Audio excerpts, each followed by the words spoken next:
السلام على الحسين وعلى علي بن الحسين وعلى أولاد الحسين وعلى أصحاب الحسين. اعوذ باللہ من الشیطان اللعین الرجیم. بسم اللہ الرحمن الرحیم. رحم اللہ من قرأ الفاتحہ.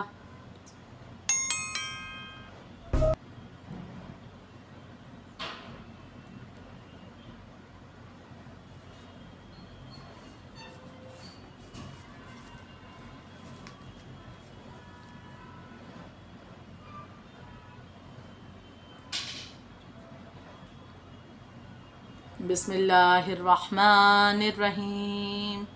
الحمدللہ رب العالمین. الصلاة والسلام علی اشرف الانبیاء والمرسلین سیدنا و نبینا و شفیعنا و مولانا بالقاسم محمد صلوات. اللہم صلی علی محمد و آل محمد وعجل فرجہم وآلہ الطیبین الطاہرین المعصومین ولعنت اللہ علی آدائهم اجمعین من یومنا ھذا الی یوم الدین. اما بعد فقد قال اللہ تعالی فی کتابہ المجید وفرقانہ الحمید وقولہ الحق. بسم اللہ الرحمن الرحیم. یا بنی آدم الا تعبدوا الشیطان لکم عدو مبین. اللہم صلی علی محمد و آل محمد وعجل فرجہم. خداوند عالم قرآن مجید کی اس آیت مبارکہ میں ارشاد فرماتا ہے کہ اے بنی آدم، اے انسانوں، ہرگز شیطان کی پیروی نہ کرنا، کیونکہ وہ تمہارا کھلا ہوا دشمن ہے. اپنے کھلے ہوئے دشمن سے بچنے کا طریقہ بھی اس آیت مبارک میں اللہ نے بتا دیا کہ ہمیں اس کی پیروی نہیں کرنی ہے. پیروی نہیں کرنی یعنی اس سے مراد یہ ہے کہ وہ جن گناہ کے لیے ہمیں اکساتا ہے ان تمام سے ہمیں باز رہنا ہے، اس کی باتوں میں نہیں آنا ہے. وہ شیطان جو دکھائی نہیں دیتا لیکن وہ ہمارے خون میں گردش کرتا ہے، وہ اتنا قریب ہو جاتا ہے انسان سے کہ اسے بہکانے کے لیے بالکل آمادہ ہے، تیار ہے. اس نے وعدہ بھی خدا سے کیا کہ رہتی دنیا تک کہ میں بہکاتا رہوں گا، لیکن اللہ نے اسے جواب بھی عطا فرمایا تھا کہ تو اپنی کوشش بھلے کرتا رہے، لیکن اگر میرا حقیقی بندہ ہے کوئی تو وہ تیری باتوں میں کبھی نہیں آئے گا. اس کا دل، اس کا ہر ایک عمل وہ میری طرف ہوگا، وہ کبھی بھی تیری طرف نہیں آئے گا، تیری باتوں میں وہ کبھی بہکے گا نہیں، بلکہ وہ میرے خوشنودی کے لیے کام کرتا رہے گا. بے شک ابلیس ملعون جو کہ ہر لمحہ عزیزان محترم وہ کوششیں کرتا رہتا ہے کہ وہ بہکائے انسانوں کو اور خدا کی بارگاہ سے اسے دور کر دے انسانوں کو. یہ اس ابلیس ملعون کی کوشش رہتی ہے. کچھ مواقع ایسے ہوتے ہیں جب وہ ابلیس جو ہے وہ انسانوں سے بہت قریب ہو جاتا ہے. روایتوں میں ان باتوں کا ذکر کیا گیا ہے. میں ایک کا ذکر کرتی چلوں کہ ایک روایت میں اس بات کو بیان کیا گیا کہ 3 مواقع ایسے ہیں کہ جب ابلیس انسان سے بہت قریب آ جاتا ہے اور بہت آسانی سے اسے بہکا سکتا ہے. کل تک کے جو جن باتوں کا ذکر ہوا کہ 3 قسم کے لوگ اس کے نزدیک ہیں. اب یہاں پر وہی چیزیں، پہلی قسم کی جو انسان کو وہ بڑی آسانی سے جن کے ساتھ وہ کھیل لیتا ہے، جنہیں اپنے قبضے میں لے لیتا ہے، اپنے اختیار میں لے لیتا ہے اور جیسا چاہے اس سے گناہ کروا دیتا ہے. تو 3 ایسے مواقع کا بھی ذکر کیا گیا جب بہت زیادہ یہ قریب ہو جاتا ہے انسان سے. انسان ان 3 چیزوں کو اگر بہتر کر لے، ان 3 چیزوں سے وہ دور رہے تو وہ شیطان سے بھی دور ہو سکتا ہے. لہٰذا اس فتنے سے بچنے کا یہ طریقہ بھی ہم اس روایت کے ذریعے بہتر طریقے سے سمجھ سکتے ہیں. ان میں سے پہلا موقع بیان کیا گیا کہ جب تنہائی میں کوئی مرد اور عورت نامحرم مرد اور عورت جب تنہائی میں ملتے ہیں تو اس وقت شیطان بہت قریب ہوتا ہے کہ انہیں گناہ کی طرف لے جائے. یہی وجہ ہے کہ کسی نامحرم مرد اور عورت کا تنہائی میں ملنا اس کی اسلام اجازت نہیں دیتا. یہ اس کے لیے صحیح نہیں ہے کیونکہ ایسے موقع پر تیسرا شیطان اس کے ساتھ موجود ہوتا ہے اور وہ ان دونوں نامحرم مرد اور عورت سے گناہ کرواتا ہے، گناہ کی طرف لے جاتا ہے. دوسری چیز کا ذکر کیا گیا کہ جب کوئی غصے کی حالت میں ہوتا ہے، اس پر بھی بہت توجہ دینے کی ضرورت ہے کہ اکثر ذرا سی باتوں میں ہم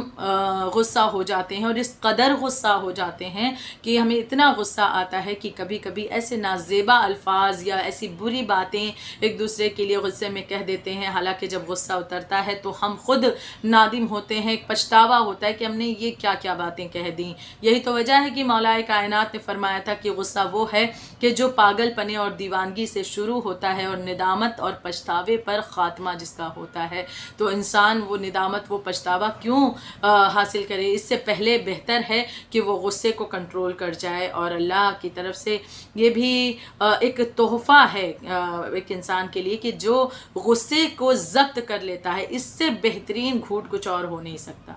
بلکہ مولائے متقیان امیر المومنین حضرت علی ابن ابی طالب علیہ السلام نے فرمایا کہ جب کوئی انسان غصے کے گھوٹ کو پی جاتا ہے، یہ غصے کا اس کے گھوٹ پینا یہ میری آنکھوں کو ٹھنڈک دیتا ہے، یہ مجھے سکون دیتا ہے، میری آنکھوں کو ٹھنڈک دیتا ہے۔ یعنی اندازہ کریں کہ غصے کو کنٹرول کرنا کتنا ہمیں فائدہ دے رہا ہے، لیکن وہی غصے کو ظاہر کر دینا اور غصے میں آ کر کے غلط چیزوں کو بیان کر دینا، کہہ دینا، برے الفاظ کہہ دینا، لوگوں کی توہین کر دینا، دل آزاری کر دینا، اس کے نتیجے ہرگز صحیح نہیں ہوتے۔ یہاں پر ایک مختصر سا واقعہ کہ مولائے متقیان امیر المومنین حضرت علی ابن ابی طالب علیہ السلام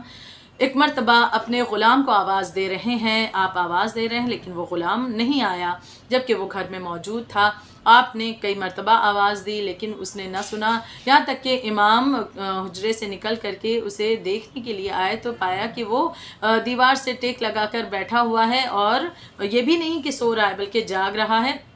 اور مزے سے خرمے کھا رہا ہے۔ امام اس کے قریب گئے اور بہت ہی اچھے انداز میں امام نے اس سے سوال کیا کہ میں نے تمہیں کئی مرتبہ آواز دی لیکن تم نے میری بات کو کیوں نہیں سنا، تم جواب کیوں نہیں دے رہے تھے؟ ایک مرتبہ یہ غلام کہتا ہے کہ مولا ہم نے ہمیشہ آپ کو شفقت اور مہربانی کے ساتھ پیش آتے ہوئے دیکھا، کبھی غصے میں نہیں دیکھا، تو یا مولا میں چاہتا تھا کہ آپ کا غصہ بھی دیکھوں، میں چاہتا تھا کہ آپ کا غصہ دیکھوں، اس لیے میں آپ کو غصہ دلا رہا تھا کہ جب میں جواب نہیں دوں گا تو آپ کو غصہ آئے گا، اور پھر اس وقت میں دیکھوں گا کہ آپ بھی غصے میں آ جاتے ہیں۔ امام نے ایک مرتبہ اس کی طرف دیکھا اور کہا کہ میں اچھی طرح سمجھتا ہوں کہ تجھے اس بات پر کس نے اکسایا ہے اور غصہ مجھے دلانے کی یہ تجویز تیرے ذہن میں کس نے ڈالی، یعنی ابلیس ملعون نے، تو لہٰذا یہ جان لے کہ اب میں تجھ پر کس انداز سے غصہ کر رہا ہوں، یہ کہ میں تجھے راہ خدا میں آزاد کر رہا ہوں۔ یعنی شاید ہم ہوں، ہمارے گھر میں کام کرنے والے ہوں، میڈ ہوں، یا پھر کوئی ہم سے چھوٹا ہو عمر میں، تو ہم اس پر ایک اپنی دھاک جمانا چاہتے ہیں۔ اگر غصے میں کبھی یا کوئی چیز کام کے لیے ہم اسے بلائیں اور وہ نہ سنیں، ہمیں بڑا غصہ آ جاتا ہے، ہم بڑے غصے کے ساتھ کہہ دیتے ہیں کب سے بلا رہے ہیں، تم سننے کے لیے آمادہ نہیں ہو، اور تمام تر باتیں مزید سناتے ہیں۔ لیکن ہمارے امام کا یہ طرز عمل کہ آپ نے غصہ بھی نہیں کیا اور اسے سمجھایا بھی کہ اس طرح کے کاموں کو انجام نہ دے، کیونکہ یہ ابلیس کا فتنہ ہے جو اس نے تیرے ذہن میں ڈالا، اور اس کے بعد امام نے اسے آزاد بھی کر دیا۔ تیسری چیز کا ذکر کہ شیطان اس وقت اس انسان سے بھی بہت قریب ہوتا ہے جو دو لوگوں کے بیچ میں فیصلہ کرانے جاتا ہے۔ کسی کے بیچ کوئی معاملہ ہے، کوئی مسئلہ ہو گیا، جھگڑا ہے، لڑائی ہے، یا کوئی باتیں ہیں، تو اب جب دو لوگوں کے بیچ کوئی فیصلہ کرانے جاتا ہے، دیکھیے فیصلہ کرانا کہ دونوں میں صلح ہو جائے یہ اچھی بات ہے، لیکن جب وہ فیصلہ کرانے جاتا ہے شیطان کیوں قریب ہوتا ہے؟ شیطان اس لیے قریب ہوتا ہے کہ وہ چاہتا ہے اس انسان کے ذریعے، یعنی جو تھرڈ پرسن ہے جو ان دونوں کے درمیان میں فیصلہ کرانے جا رہا ہے، جن دو کے بیچ میں کوئی مسئلہ ہے، تو شیطان اس لیے قریب ہوتا ہے اس کے بہت زیادہ، تاکہ اس کے ذریعے وہ غلط فیصلہ اس سے کروا دے، کسی کے حق میں حق تلفی ہو جائے اور کسی کے معاملے میں بہت فائدہ پہنچ جائے۔ تو لہٰذا اس طرح کا معاملہ یہ چاہتا ہے، اس لیے بہت ضروری ہے کہ جب بھی کوئی انسان کسی کے درمیان کوئی معاملہ طے کرانے جا رہا ہے، کوئی فیصلہ کرانے جا رہا ہے، بہت ہی زیادہ وہ غور و فکر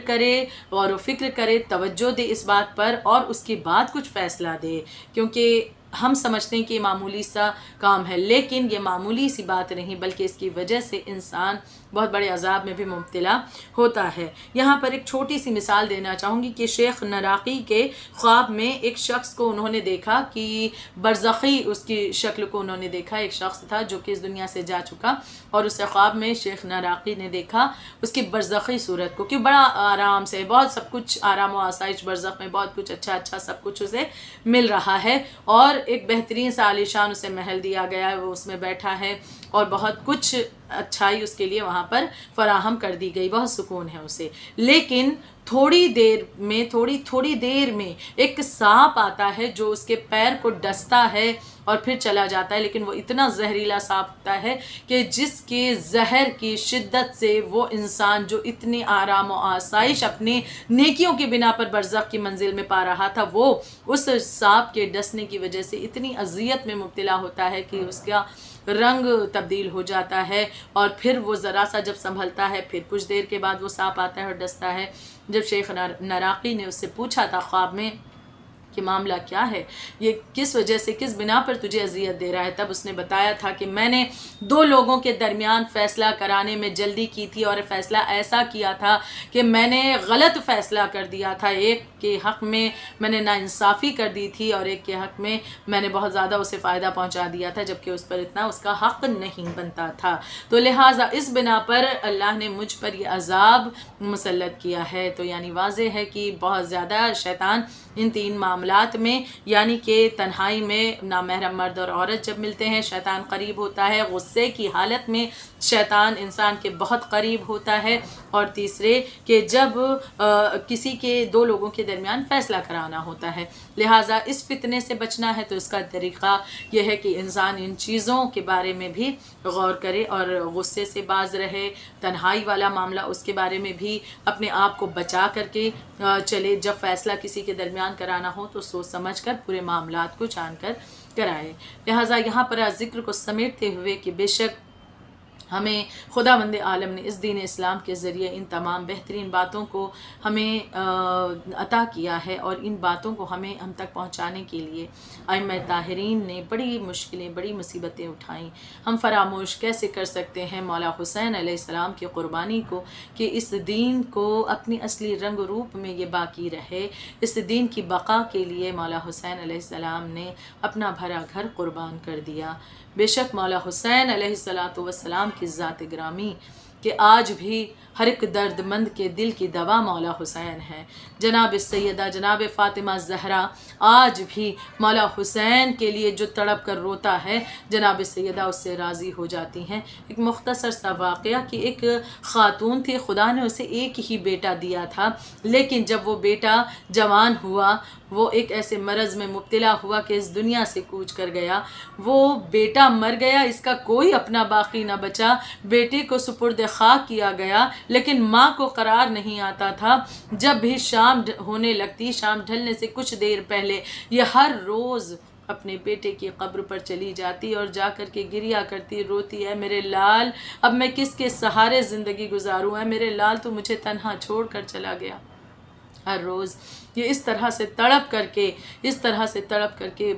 بیان اپنے بیٹے کی قبر پر کرتی تھی، روتی تھی، اور جب شام ڈھلنے لگتی اٹھتی اور گھر آتی۔ روز کا معمول تھا، ایک روز یہ اپنے بیٹے کی قبر پر آئی۔ آنے کے بعد اب اس نے سوچا میں ہر روز اپنے لال کا ماتم کرتی ہوں، ہر روز اپنے بیٹے کو یاد کر کے روتی ہوں، لیکن آج کیوں نہ میں زہرا کے لال پر روؤں؟ نہ جانے کیوں اس کے دل میں خیال آیا، اسے مولا حسین کی مظلومیت یاد آ گئی۔ یہ تڑپ کر رونے لگی، یا جناب سیدہ میرا ایک بیٹا مارا گیا، میرا ایک بیٹا مر گیا تو مجھے چین نہیں آتا، یا فاطمہ زہرا ایک دن میں آپ کا بھرا گھر کربلا میں اجڑ گیا، آپ کی گود کا پالا حسین بڑی بے رحمی سے شہید کر دیا گیا، یا میری شہزادی آپ نے کس طرح سے صبر و ضبط کیا ہوگا۔ یہ تڑپ کر کے مولا کے مصائب بیان کر کر کے روتی رہی، شام ڈھلنے لگی، اٹھی اور گھر آئی۔ آج اس نے اپنے بیٹے کا ماتم نہیں کیا، بیٹے کو یاد نہیں کیا۔ دوسرا روز آیا جب یہ اپنے بیٹے کی قبر پر آئی ہے، دیکھتی ہے کہ کوئی معظمہ برقع پوش بیٹھی ہوئی ہیں اور رو رہی ہیں۔ جب یہ قریب گئی، دیکھا کہ اس بی بی کا رونا اس کے بیٹے کی قبر پر ایسا تھا کہ جیسے کوئی ماں بے چینی سے تڑپ کر روتی۔ یہ کہنے لگی اس طرح سے تو کبھی میں